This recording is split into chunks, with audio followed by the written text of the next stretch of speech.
Wait till you hear the story he made up. And he actually earned a living off of making up stories. He just used that ability and came up with a new religion. And he mingled it with the occult. That's what we're going to see, Lord willing, tonight. But that's what they're going to do. In their greed, they're going to exploit you with stories they've made up, but their condemnation has long been hanging over them, and their destruction has not been sleeping. Chrome translation, you don't want to be a part of that group. Okay? You want to stick to the truth. But again, you say, well, hey, that's a pretty harsh thing, calling these guys a cult. I mean, how do you know that? Well, as we've been seeing, what is a sign? What are the classical signs when you're in a cult and or following a cult leader? Source of authority is always wrong. Scientology does not follow the scripture at all. Okay? And then we're going to see their view of God, their view of Jesus, man, the nature of salvation, etc. You get all those wrong. And they get every single one of those wrong. Okay? And at least with some of the other cults that we've seen so far, they want to give you the premise, the idea that we follow the Bible, and then, of course, what's the thing? But we also follow. And remember what the issue is with the gospel or source of authority? Anytime somebody says to you, oh, it's Jesus, but Jesus or Jesus and, that's not the gospel. If somebody says, oh, we follow the Bible, all of our teachings come straight from the Word of God, but we listen to so-and-so, or we also consider and we do, that's not the source of authority. It's the Bible alone. It's the gospel alone. Jesus Christ alone, okay? And that's what we're saying. And the other ones, they would at least say that, oh, yes, the Bible, but then, Ellen G. White, or the Bible and supposed Joseph Smith, and the Bible and, Russell, Charles Hayes Russell, or the Bible and Mary Baker Eddy, and all that stuff. Well, these guys, just chuck the Bible. This guy whipped up a story, man. Okay, now they want to try to pepper it, and believe it or not, they will have the audacity to say that it's perfectly compatible with Christianity. Oh, I mean, it's so far out there, I just can't even wait to get started. But again, you're thinking, well, wait a second, how do we know this is a cult? Okay, so I'm going to basically, what we're going to try to do tonight is I'm just going to give you a little quick overview of why they are obviously way off base and a cult. Then we're going to begin an investigative journey into the history. This is just going to be part one, and you're going to see this guy not only was a great science fiction writer who wrote up a new religion, but he combined it with the occult. And mainly that's where we're going to stick tonight, his occult ties. Okay, is where he got a lot of his inspiration from. But Scientology is founded in 1953 by a science fiction author, a guy named L. Ron Hubbard. You can see a picture there. He gained popularity due to some Hollywood celebrities who embraced it. And we're not there yet, but we're going to see that these people specifically, I got them on tape, they specifically target the Hollywood elite. They don't try to go, if they can't get at them personally, they will literally chum up with people who are their friends or acquaintances, whatever, so they can get access to the people. They specifically target the Hollywood elite. Let me just give you, for way of teaser, a few of the folks that have already fallen for their lies. Kirstie Alley, you guys know her? Remember Cheers, she's into this. Erica Christensen, may not have heard her, but I thought this was interesting. She starred in the Christian movie, The Case for Christ, that just came out. But she's a Scientologist, man. What's she doing in that film? I thought that was interesting. Tom Cruise, of course, is one of the big ones. Dougie Fresh, he's a rapper. Isaac Hayes, the musician. Kelly Preston, well, who's she? That rings, that's the wife of John Travolta. Both of them, of course, are in Scientology. In fact, L. Ron Hubbard wrote a book called Battlefield Earth, and it was John Travolta who starred in that, tried to promote that thing, but it's all about Scientology. And this one I thought was interesting. Greta Van Susteren. You know who she is? She is the commentary for almost 15 years on Fox News, okay, on the record with Greta, right? Scientologists, okay? That was very interesting. But that's a little teaser. We're probably going to have a whole study just on how they target the Hollywood elite and why and things of that nature, okay? But are they really a cult? Well, Hubbard became a multi-millionaire. And what did we just read in 2 Peter 2? What's the motive for these guys? Why are they coming up with these stories they made up? Greed. They're getting your cash, man. Okay, and in fact, one of the most common criticisms of Scientology is it's nothing more than a complex money-making scheme. In fact, quote, the LA Times reported that the financial policy of Hubbard's organization was in Hubbard's money. Here's what he was all about, folks. He admitted it: make money, make more money, make others produce so as to make money. Direct quote. So how many guys would say he's probably fulfilling 2 Peter 2? It's all about money, man. This guy whipped it up. Now, they also teach, we're going to get into this more detail. Each one of these we're going to explode later, but I just want to give you a quick overview so you can think, well, he's being too harsh, call them a cult. They're nice people, all that stuff. No, they are a cult. Scientology teaches that mankind is an immortal being called dun, dun, dun, dun, dun, dun, dun, dun, dun, of Satan. That sounds science fiction. right? Well, he was a good science fiction writer, right? But it's called a thetan. Now, but did you know not only are we supposed to be these immortal beings called thetans, but did you know that we're not even originally from this planet? Wait till you hear that story. That is, whoa. Okay, but I don't have time to get into that. And he says that man is trapped in matter, energy, space, and time, what they refer to as mess. So apparently there's a mess down here, and he's going to try to clean it up with his story. So salvation for the Scientologists comes through the process of what's called auditing. Okay, and the whole goal, and again, we're going to get into this way deeper later, the whole goal is getting rid of these things called engrams, okay, and basically these are supposed to be these negative inputs in your brain, your past, whatever, okay, and in your unconscious, and they're blocking you from your full potential, and they've got to be removed. Well, guess what it takes to get them removed? Money, right? Auditing is the lengthy process and can cost not hundreds, not thousands, hundreds of thousands of dollars. In fact, I just watched an interview, I think yesterday, with Leah Remini, right, who came out of this, and she's really exposing that lately, Scientology and stuff. And one interview, she said she probably gave upwards to $3 million to Scientology. $1 million to this. Now, they say, though, but this is the benefit, that's right. When all engrams are finally removed, the thetan, okay, can once again control mess instead of being controlled by it, okay? And until such time that you work your way to be free of the mess by being audited, not by the IRS. This is probably as bad as being audited by the IRS. Anyway, with all due respect, in case you're listening and you work for the IRS. But basically, they said the goal is you got to get rid of this. You got to get rid of all these negative engrams so you can be your full potential, the full thetan, right? Because if you don't, you're going to be reincarnated. You're going to have to do it again. Well, see, he's pulling in a lot of different stuff. We'll get to that in a little bit as you journey through his life. He got into Hinduism, Buddhism. He got into Freudianism, okay? Because, again, you got to go back and find out what these things that are blocking you. What's Freud do? The reason why you got problems today is because you had this past experience with your mom. And it's like, right? So he's like a combination of stuff that he all kind of threw in a pot, stirred together, and he whipped up a story, right? But anyway, Scientology is very expensive to pursue, right? Every aspect of Scientology has some sort of fee associated with it. It's a money-making scheme. Right? This is why, quote, Scientology's pews are filled with only, basically, the wealthy. Okay, it's also very strict religion with very punitive against those who would try to leave behind his teachings and membership. Now, if you've seen any of those programs, back to Leah Remini, okay, she admits how they basically harass and threaten and do that stuff. Lord willing, eventually we'll get into how that got started with L. Ron Hubbard when he was still alive, and they basically had this task force to literally go in, sneak in, break in, grab records, do whatever, threaten people, threaten lawsuits, do what, just intimidation, just to get people to shut up about what was really going on with the organization. So it's been going on. They basically have their own, to use the term, military task force to go in and intimidate people, shut them up, and who knows what else. Okay, so it still goes on today, right? Now, its scriptures, if you want to call them that, are solely limited to the writings and teachings of Mr. Hubbard, again there, as you can see. Now, basically, one aspect that I call, they don't even call him L. Ron Hubbard. Sometimes it's just LRH, okay? And then some of them just call him Source. Source, like some sort of a deity or something, whatever. But Source. In fact, when I was in a hotel room, where were we at that time, Reed? I don't know. I think it was D.C., Washington, D.C. Flipping through, they had a Scientology channel. They got their own channel now on cable, right? Yeah, it was crazy. Okay, but anyway, I was flipping through it, and I said, okay, ooh, hey, I'm getting ready to get into this stuff.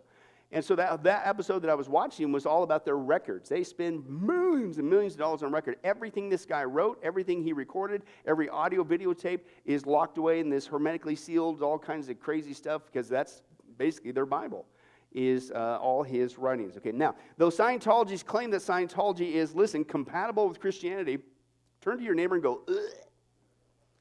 Yeah, because it ain't, not even close, man. The Bible counters every single belief they hold to, right? Scientology denies the existence of God and the Bible, the authority of it, the God of the Bible. Heaven, they deny. Hell, they deny. To a Scientologist, Jesus Christ is simply a good teacher who unfortunately was wrongfully put to death. And they basically differ from Christianity on every, that's right, if there's one consistency, 100%, every Christian major doctrine, every single one of them. So how in the world could you sit there and say, well, we can just, it's compatible with Christianity? Back again, I was watching another interview with Tom Cruise. And basically that's the premise, because guess who will go along with a one-world religion? Scientology will, because they believe that truth is you're going to be grabbing from all these different ones. And so that's probably some of their premise behind, oh, it's compatible with Christianity. No, it's not. Okay, but that's what they want. You want to pull from anybody. The God of Scientology, they believe that there's multiple gods and that some gods are above other gods. Well, then you wouldn't be God, would you? Right? Because supreme beings means what? Supreme. God, by definition, is supreme being. So how could there be more than one? And then how could there be a hierarchy that defeats the nature of trying to be God? Basically, Jesus, again, they deny his deity and things. They actually put him more as a lesser God, and that he just gained legendary status over the years. Okay? And things of that nature. Sin, Scientology, listen to this. Scientology believes in and again, all these things we're going to get exploded in much greater detail, but I want to give you the case again. Why are these guys right out of the gates? I say unashamedly, they're absolutely occult as well as the other ones we saw. Sin, they believe that the inherent goodness of man, and what? They believe in the inherent goodness of man, right? So, anybody ever married? I'll just leave it at that because we want to have a good night tonight. Let's just move on. But anyway, excuse me, what's the Bible say? We've all sinned, fall short of the glory of God, right?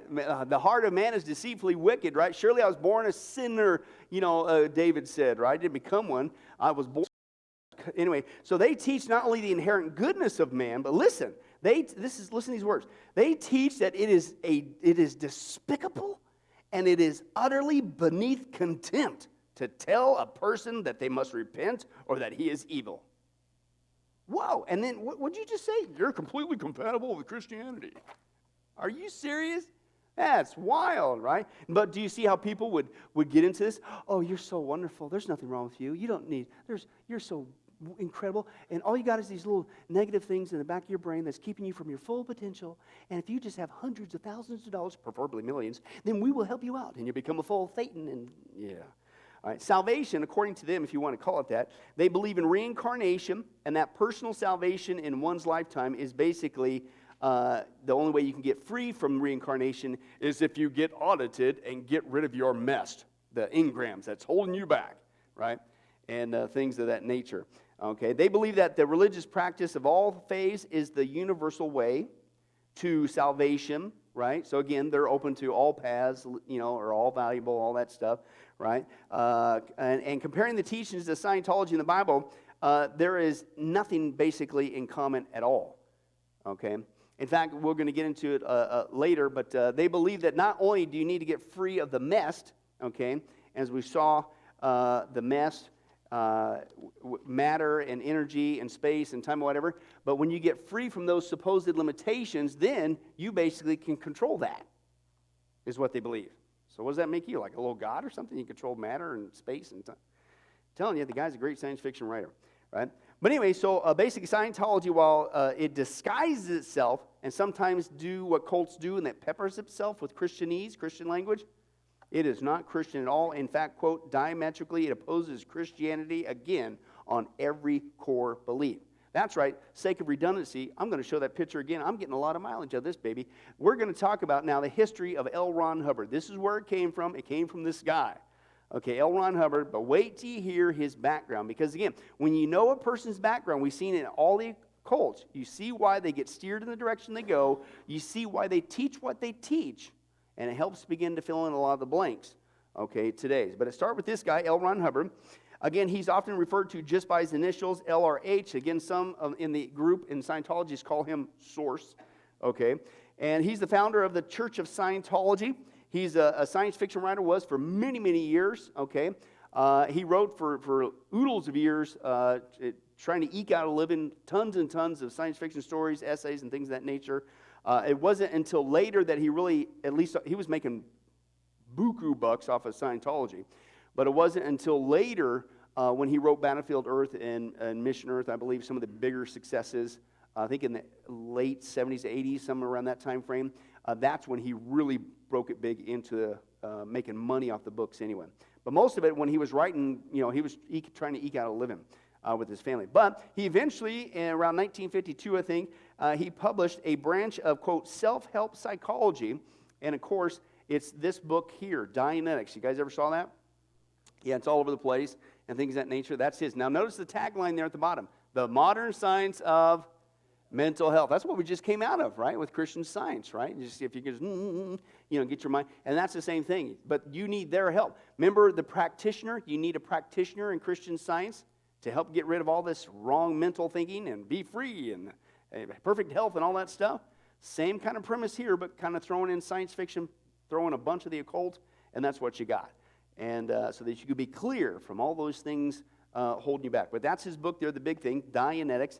Okay, wait till you see why did he choose the phrase Dianetics. But we'll get to that maybe next week.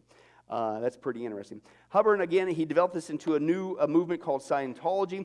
And Smithsonian Magazine has him listed as one of the 100 most significant Americans of all time. Of leading people to hell. I think you forgot to add that part to the sentence. Okay. He was born in Nebraska in 1911. He spent much of his childhood in Montana. Now, here's a clue that something's going wrong, right? And this is from his son, Ronald DeWolf. Okay, he said, quote, his dad, L. Ron Hubbard, had, quote, first discovered magic. Now, this is going to be the theme of tonight, magic. Now, magic is spelled with a K. When it's spelled with a K, it's not, when it's just a C in theory, okay, that's like, card tricks. Hey, look at the rabbit out of my hat, stuff of that nature. Look, hey, watch this. Ready? Piece of gum. Yeah, no, that's not okay. So we're not talking the stuff that they do here in Vegas and all that stuff, okay? When it's spelled with a K, you're talking the occult. So when you see that out in the public eye, and if you see them spelling with a K at the end, that's the occult, right? This kind of little spelling that they have going on amongst themselves. But he discovered magic, the occult, at the age of 16. And he got it by when he read a book by a guy named Aleister Crowley. And we're going to get into this deeply tonight, called the Book of the Law. That was the book by Crowley, right? And Hubbard joined the Rosicrucian order, the ancient mystical order of the Rosicrucians. Okay, now that's a secret society, Lord willing, start date 5,322. When we actually get to the final chapter, Freemasonry, I'm going to use that just to give you a heads up, an excuse to deal with a bunch of secret societies, not just Freemasonry. We'll go into the Rosicrucians, we'll go into the Illuminati, we'll go into some of the government stuff like the Council on Foreign Relations and Trilateral Commission, all that stuff that they say are behind the New World Order. But anyway, so he got involved in that. So 16, when he was 16, man, he got deep into the occult. And I'm talking the dark stuff, okay? So that's not good. But it has influence in what he did. So when he was growing up, his dad was posted to the U.S. Navy base in Guam, and Hubbard, he travels to Asia and in South Pacific in the 20s there. This is during that time, around this time frame, when he gets exposed to Buddhism and Hinduism, hence his belief in what? Reincarnation. So he gets dabbled into the occult. Then he gets into the Eastern mysticism and things of that nature. Okay, in 1930, he enrolled at George Washington University, but he dropped out in his second year. And basically what you're also going to see is this guy is not only a great storyteller, he is I would almost want to say a pathological liar. Okay, and even the Scientologists themselves, when they're confronted on some of the things that he said and they wrote and whatever, then they'll just lie straight to your face. Okay, and I might share some of those interviews later with that. But he began as his career as a prolific writer, pulp fiction stories. He married a lady named Margaret Polly Grubb. Okay, not to be confused with that awesome fishing bait. You guys ever get one, you're digging for worms, and it's like you found this gold in the dirt, it was a grub? I mean, that was guaranteed you was going to get a fish on a grub. I'm sorry, the spirit of Kansas came out on me on that one, John. That was good fishing bait, man. But that's not her. She was not a Grubb. That was just her last name, for those of you wondering. But that was her name, Margaret Polly Grubb. Now, he actually went into the service himself. Okay, he was briefly in the Marine Corps. He was an officer in the Navy during World War II. Well, this guy must have been in crazy. Well, some of the research that I came across, I don't have time to go into. But basically, he used his writing skills, and he basically wrote him as being a very important person that he needed to hurry up and quick and become an officer. Right, so the guy I'm telling was a great con artist, storyteller, liar, and things of that nature. So he gets up there, though, that he commanded 2 ships but was removed from both of them. Not a very good guy. Okay. After the war, he goes, listen to this, here's where we go down to the occult. We're getting ready to turn the page. After the war, Hubbard moved into a Pasadena mansion with an occultist and engineer, a guy named Jack Parsons. Anybody know who Jack Parsons is? You will tonight, right? Anyway, in 1946, Hubbard and Parsons collaborated with an occult series of magic ceremonies and rituals called Babylon Working. I'll get to that in a little bit. And Hubbard became sexually involved with Parsons' 21-year-old girlfriend, a girl named Sarah Betty Northrup. Okay, ultimately marrying her despite Hubbard still being married to his first wife, Polly. So he's a polygamist as well. So now let's turn the page. That was just a little teaser of why they're occult, a little bit of his background. We'll revisit that probably next time as well, okay, and continue forward. But now I just want to drill the point home where this guy is getting his inspiration, why do they do what they do, and just how absolutely creepy it really is. This guy is straight out of the occult. I'm telling you, he took a mixture of science fiction and the occult and blended it all together to create this religion. Dabble in some Hinduism, Buddhism, self-help, secular psychology, things of that nature, and that's what you got. So we're going to take a look. That's right. Ready? Let's do a drum roll. All right. Dun, dun, dun, dun. It's now time to enter the strange world of between Scientology, Jet Propulsion Laboratory, and occult sorcery. Woo! Yeah, because that's what we're going. All right. Now, one of the weirdest things you could believe is this meeting that happened. It was in California in the 1940s, and it started with this guy, as you can see here, Jack Parsons. Okay, Jack Parsons was a young man. He was a chemistry fan. He made a bundle of money off of inventing solid rocket fuel, and he sold it to the military. Now, what's interesting about this guy's background is he didn't have really any scientific qualifications beyond just high school, but his enthusiasm piqued the interest of other graduate students, okay? And so a band of them got together, and they created what was called the Rocket Boys, okay, or they were also called the Suicide Squad. And basically, it's like the ultimate guys club, right? Because we ain't going to make just pipe bombs, we're going to make rockets. Now, this was at a time when the field of rocketry was looked down upon. It's like, come on, what have you been, watching, reading too many science fiction books? Don't you know? There's no such thing like today. We say, oh, rockets, schmuckets. Everybody knows about rockets. We use them all the time. Well, this is the guy that really started it all, okay? And they're basically experimenting out there in the middle of nowhere. But they call themselves the Suicide Squad. Guess why? Because it was really dangerous and blew up a lot. You're going to die doing this stuff you mess around with, okay? So that's that. So basically, these ended up being some researchers from Caltech. They founded the Jet Propulsion Laboratory. You guys ever hear that? Yeah, if you're in the military, you heard of that, especially so. The Jet Propulsion Laboratory, that's where the recent Martian rovers were made. Okay, it's still a leader in space exploration today, exploration at all, period, okay? JPL scientists have put robots on Mars. They've sent probes into interstellar space. They collected dust from the tails of comets, and guess who it came from?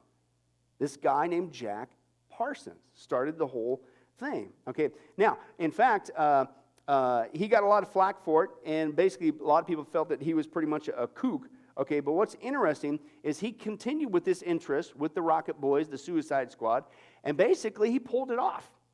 He was able to develop what people just mocked and laughed at him. Well, once he began to show that he could actually come up with rockets, and this was really viable, that's when he started to make his cash. Because people says, hey, can we help?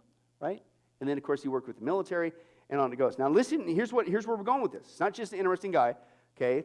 And this is who Hubbard partners up with. I'll get in a second. But listen, he was one of America's greatest space pioneers. He also happened to be one of its greatest occultists. This guy was in the dark, dark stuff. All evil's evil. All evil's dark. This is bad. All right? This is what Parsons made this fact even clearer when he developed an interest in magic, again with the K, right? So basically by day, he's a rocket scientist, pioneer. By night, he's doing heavy-duty occult, right? All right. By the late 30s, he began frequently the meetings of the Ordo Templi Orientis, and that's an occult society, and or also known as the OTO, and that was created by this guy, Aleister Crowley, right? As we see there, and as was already mentioned earlier. Okay. Oh, and what was the book that L. Ron Hubbard, Dianetics, right? right? But he had also come across whose book? 16, when this guy here. Now that's Aleister Crowley there on the left when he was a little bit younger. As you can tell, it doesn't look like it's working for him too good. Okay, he's just looking, he's not just messed up, man. He looks evil, right? With all due respect, folks, this is not good. But that's the famous Aleister Crowley, right? He basically is and we're going to, believe it or not, we're going to get I'm just going to give you a little smattering. More of his ties with Jack Parsons, ties with L. Ron Hubbard, who created Scientology, right? But Lord willing, when we get into the aspect of the occult in our world religious cults and the occult, we're going to go down deep on this guy. Because out of this guy eventually came Anton LaVey and the modern Satanism movement today, etc., blah, blah, blah, and things of that nature. But this is Aleister Crowley. He's a, quote, heroin-addicted, sexually perverted, God-profaning master of the dark arts who the tabloids christened as, quote, the wickedest man in the world. This is who Jack Parsons was a devotee of. And not even just a devotee, he was the representative on the West Coast. Right? Now, at these gatherings, Parsons watched strange rituals being performed. Most notably, they would do what was called a Gnostic Mass, which was a twist on the Catholic Mass. And on a black and white stage stood an altar embossed with hieroglyphic patterns, hosts of candles, an upright coffin covered with a gauze curtain out of which the group's leader would appear, popping out of the coffin. Poetry was read, swords were drawn, and sexual deviancy that I cannot mention was practiced. It was a highly charged sexual atmosphere. Wine was drunk. Cakes were made out of, and parents, if you got any kids here, use your discretion because this is dark stuff. Okay? Wine was drunk. Cakes were made out of menstrual blood, and that was all consumed. This, I say it again, I'm going to say it repeatedly. This is what Mr. Parsons was involved in, who invented the rocket industry, who was best buds with L. Ron Hubbard. And we're just getting started. Now, Parson was an acolyte of Crowley, and he was a generous financial supporter of him. Okay? Now, Crowley had a philosophy, and it was called thelema. Thelema, okay? And again, we'll get in this probably later when we get to, Lord willing, the occult stuff. And thelema basically was a type of religious mindset, if you want to call it that, but it was a mindset that spoke of radical individualism and self-fulfillment. And it was wrapped around a phrase, it came from Crowley, do what thou wilt shall be the whole of the law. Now, what does that sound like? That's Satanism. And so basically, the whole premise of him, what he believed, is removing all restraints, all morality restraints, any restraint of any kind. And that's why they got into such dark stuff. You can do whatever you want to do. Now, what is the marching orders for our society today? Do whatever you want to do. Not just do whatever feels right, but it's all about you. Do what thou wilt. That is at the core of Aleister Crowley's premise and that he promoted. Okay? But that's what's going on. That's where that came from this guy. Right? So it goes on, he says this, Parsons was hooked on this. He became intrigued with Crowley's belief that sex could be an intrinsic component to magic, rituals, lifting the practitioner onto a higher plane of consciousness.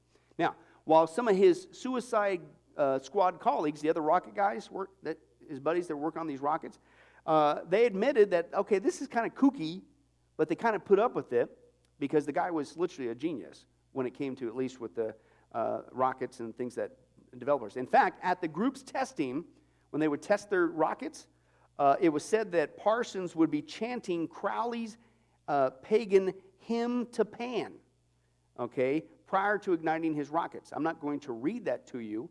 I looked at it myself. It's evil, okay? But Pan, if you're not familiar, is supposed to be this deity.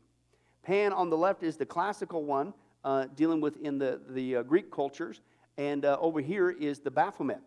This Baphomet is the statue that they have been putting and petitioning to put in courtrooms around our own country, with children on either side looking up to him as a role model. That's going on in our country right now, folks, right? But it's a spin-off of Pan, okay? And as you can see, it's basically straight out of, where do you think Satanism got their symbolism from? It's from Pan, right? Pan, of course, was the half man, although with a goat head, and the bottom half with the goat with the hooves and stuff of that nature with the horns. So it's basically what we would say a depiction of Satan and things of that nature, okay? Also had the flute. Pan was big on music, Think Satan's in the music industry today? Yeah, just a little bit. And also panic. Pan is where we get the English word panic from. Did you know that?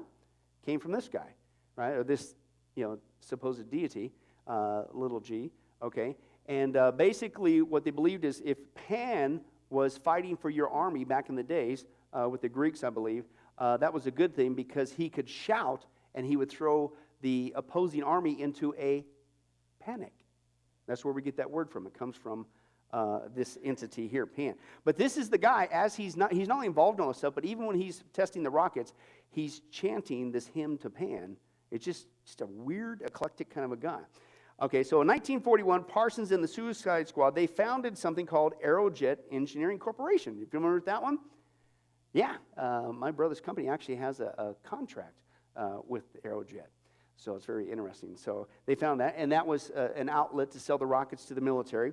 And again, the people who used to, at this point now in his career, they used to make fun of him, deride him. You're a wacko, one of those people with the, nobody can make rockets. Now everybody's wanting, so he's making big bucks. This guy's got it all going right now. 1943, with the need for advanced research, now he wants to go even deeper, more into his rockets.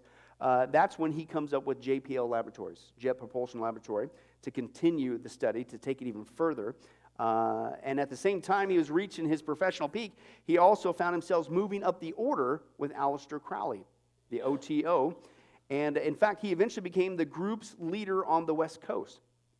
So take Aleister Crowley, who the tabloids said is the most evil man in the world, complete drug addict, perverted, dark arts, the whole 9 yards. Jack Parsons was the complement on the West Coast in California. Isn't that wild? Making rockets.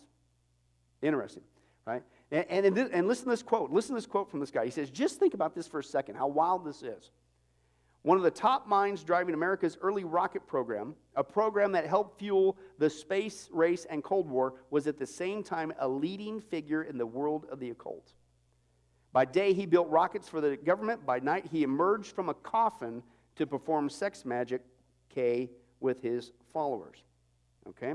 Now, Parson used his money, because he got a lot of money. Got a lot of money from a defense contract, folks, and he bought an old mansion, and it included a whole bunch of these folks. I mean, a whole bunch of eclectic crowd, frankly, evil crowd. Pagans, artists, scientists, writers, you name it. Parsons bought a mansion on Pasadena's Millionaires Row, moved the headquarters of the OTO into it. So now this has become the occult headquarters in Pasadena. And one person said, quote, it was a huge wooden house, a big, big thing full of people. Listen, some of them had masks on. Some had costumes on. Women were weirdly dressed. It was like walking into a Fellini movie. Women were walking around these light, elegant, translucent togas with weird makeup on, some dressed up like animals, like a costume party. Just a weird, evil setup. I don't know how much time we got, but